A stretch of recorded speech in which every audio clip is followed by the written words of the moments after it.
this months ago. I've been hoping it would happen. You know, look, he needs to ride off into the sunset. He can still help you, which we saw last year. But this is the perfect ending to a career. And this is what happens when you get the DH in both leagues. Yeah. And I think also our sport has to start to recognize you have to market the game. We don't do a good job of marketing the sport and moving those iconic figures out properly. This is a great move. Yeah, well, it's kind of hard from a marketing standpoint sometimes because, look, when a guy changes uniforms after you've put the billboards all over town or whatever muscle you've put behind a player and that marriage ends in divorce or it dissolves or whatever, or the time date stamp expires on his contract, then you've got, $600,000 worth of outdoor signage with, Trevor Hoffman in a Padres cap. Meanwhile, he's in Milwaukee or whatever, the deal is with a superstar. But if you look at the reception Albert got last summer when he went back to St. Louis for the first time, that was pretty special. I think that was 2 years ago. Was it 2 years ago? Yeah, I do know what you're... See, COVID just made me lose time. It was a weekend series, and he got a standing O in every plate appearance to the point where... What is that? Oh, I got a mystery caller. You didn't know? No, you didn't talk about this. Here's my clue. Not in the rundown. Here's my clue. Let's guess who the mystery caller is. Hey, mystery caller, thank you for calling in. Hello. Go ahead, Matt. All right, mystery caller, Matt Vasgersian here, American Television. I'll try to reveal your identity for the millions of viewers we have this morning. Are you a current Major League Baseball player? No. Are you a former Major League Baseball player? No. Oh, boy, that narrows it down. So let's see. I got 98%. You got like 2 more questions. Yeah. Are you an entertainer? Sometimes. Are you a musician? Heavens no. Heavens no on the musician. Are you an actor? Are you a TV actor? I have been. Have been a TV actor. All right, last one. Last one. Clue. I got no clue. Were you ever in an episode of Sanford and Son? Not yet. Okay, so I don't know. But you did Seinfeld, right? Yes. What? All right. Come on. Mr. Caller, let's reveal who it is. Hey, that was pretty good, Buck. Pretty good. I like my Ernie Schnerbers voice. I was so worried about him knowing who you were. First thing you said hi. I just knew he'd be all over. Not with the voice change. That was good. Buck, good morning. How we looking, guys? How we looking? We're looking good. We're excited about your club. We're excited about having you back in uniform as much as we miss you around here. And, look, nothing but love so far from what you guys have done. Give us your kind of your thumbnail thoughts on how camp has gone so far. Well, I think that's why everybody loves spring training. It's such an upbeat time. You're always thinking about best.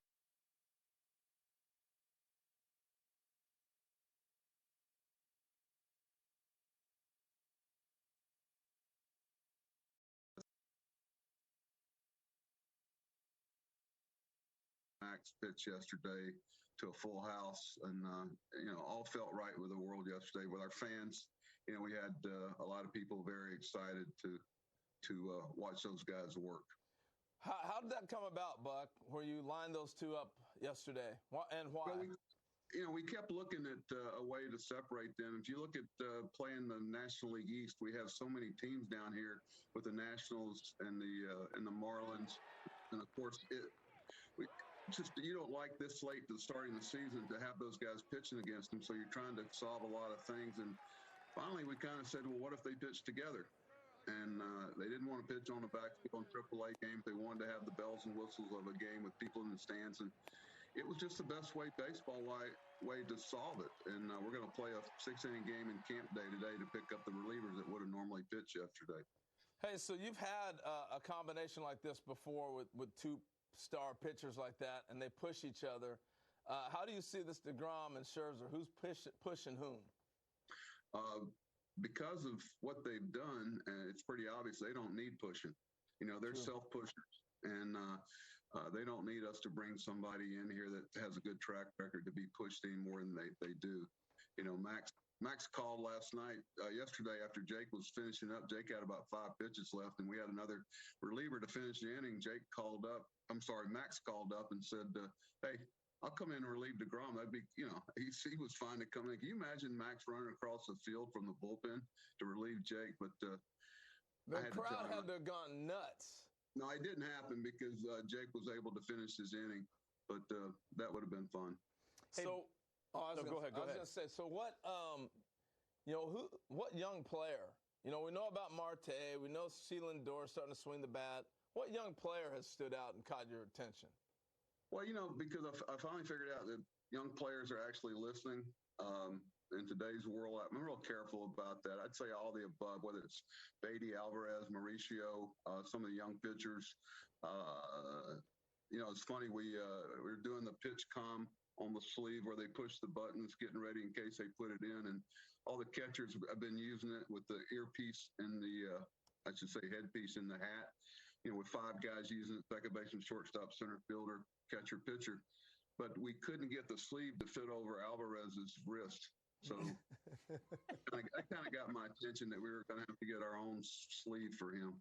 Hey, Buck, who on your roster, and you knew so many of these guys as players for such a long time, but who on your roster have you discovered has a skill set that you weren't quite as familiar with? Even if it's something like, one of your coaches, like Eric Chavez is a great chess player. What have you learned about somebody?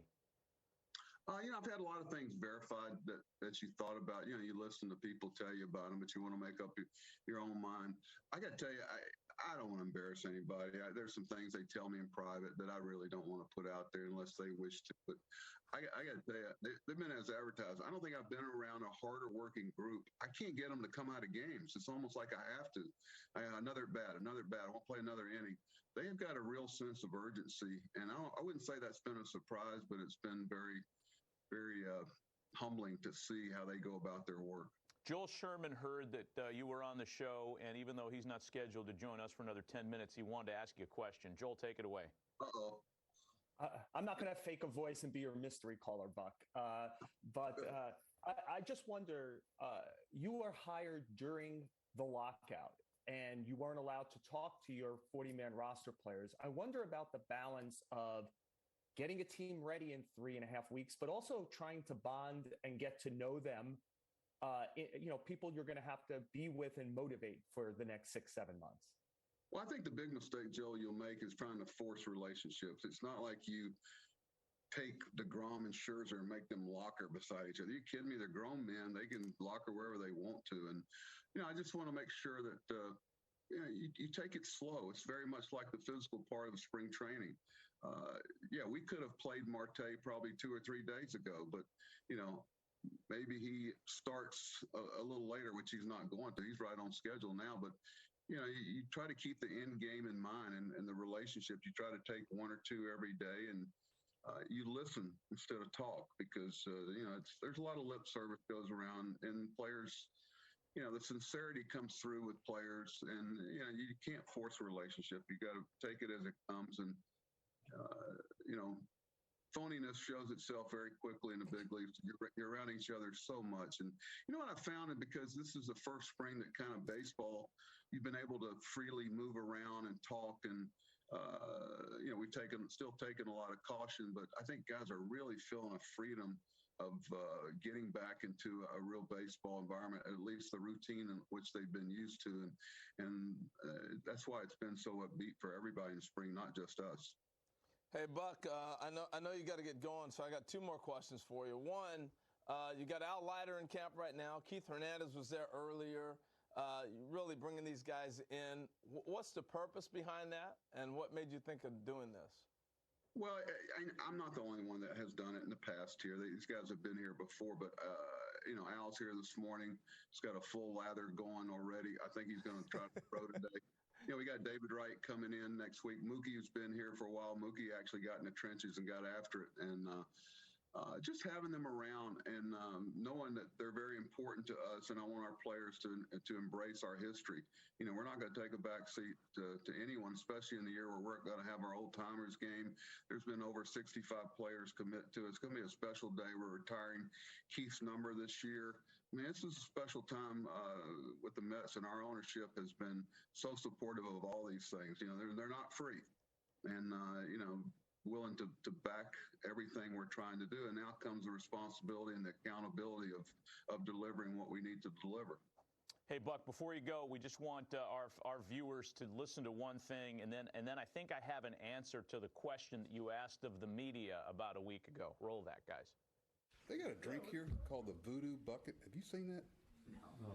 What's in it? Where is it? My first thought is hot chicken wings or something, you know? It's not. Let's put it this way. It's a drink that comes with 4 straws. Have you tried it?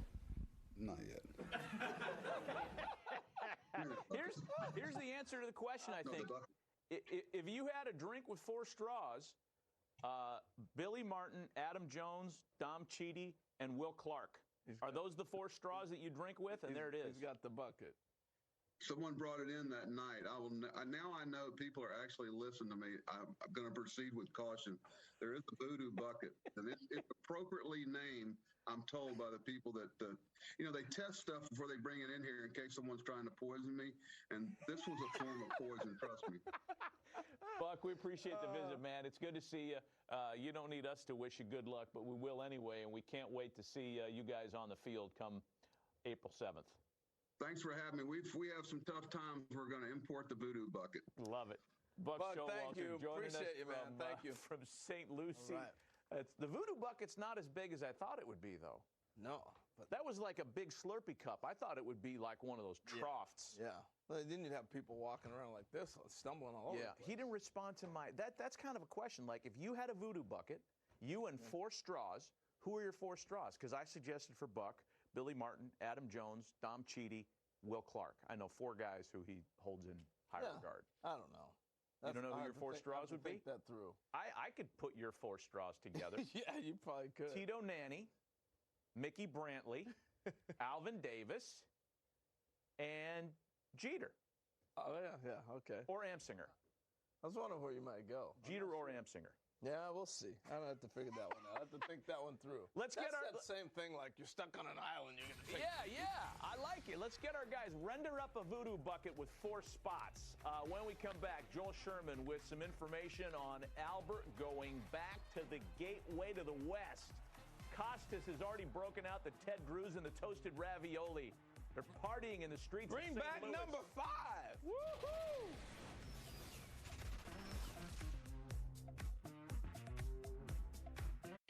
DQ is taking your taste buds for a ride with the new signature stack burger menu, featuring 5 mouth-wowing cheeseburgers, like the loaded A1 stack burger and the spicy flamethrower stack burger. Try the new DQ signature stack burger menu today. DQ, happy tastes good. Simply irresistible.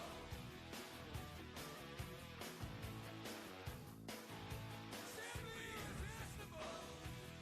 Applebee's Irresistibles are back, now starting at $8.99. Now that's eating good in the neighborhood. Does your windshield have a crack? Trust SafeLight. This customer had auto glass damage, but he was busy working from home. So he scheduled with SafeLight in just a few clicks. We came to his house. Then we got to work. We replaced his windshield and installed new wipers to protect his new glass while he finished his meeting. Let SafeLight come to you. Looks great. Thank you. My pleasure. That's service on your time. Schedule now. SafeLight Repair, SafeLight Replace. At JP Morgan, the only definition of wealth that matters is yours. It can be a smaller house, but a bigger nest egg, a goal to work toward, or the freedom to walk away. With 200 years of experience, personalized advice, and commission-free trades on an award-winning app, we're working for you. Planning, investing, advice. JP Morgan Wealth Management.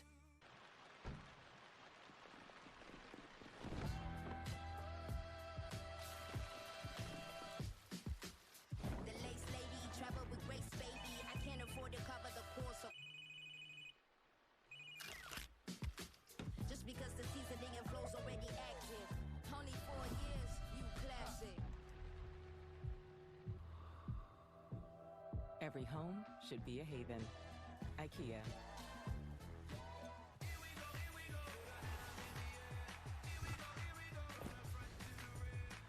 Watch opening week coverage all week long and any way you choose.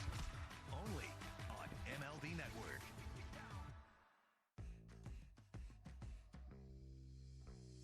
want that home run feeling? Then step in the box and let it rip. Get ready for the Major League Baseball Junior Home Run Derby. Compete in your communities and swing your way to the 2022 Junior Home Run Derby Finals during MLB All-Star Week in Los Angeles. Sign up for free at jrhrd.com. Spring